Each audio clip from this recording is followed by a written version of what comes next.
Well, they say everything is bigger in Texas. Well, maybe that's why today's recipe is so big on taste. Howard shows us how to make a Texas broccoli and rice casserole in the Mr. Food Test Kitchen. When we think of produce that's grown in Texas, we often think of big sweet onions or giant red grapefruit. But that's just the tip of the iceberg.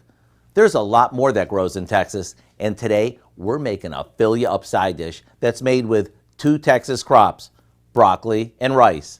Not only is it easy, but it's darn good. The first thing we do is saute some celery and onions in a bit of butter until tender.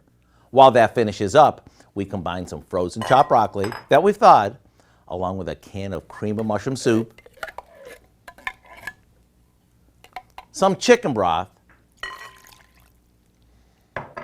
a bit of cheddar cheese, and a good amount of cooked rice. Now we add our veggies and give it a stir. Once it's well combined, we spoon it into a casserole dish.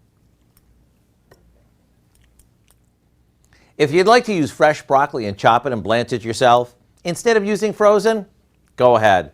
Once this gets baked and all the flavors come together, it's ready to serve. It's perfect with anything from Texas brisket to your favorite chicken dinner.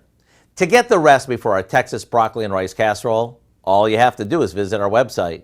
I'm Howard with Kelly in the Mr. Food Test Kitchen, where today we found a big Texas way for you to say, ooh, it's so good.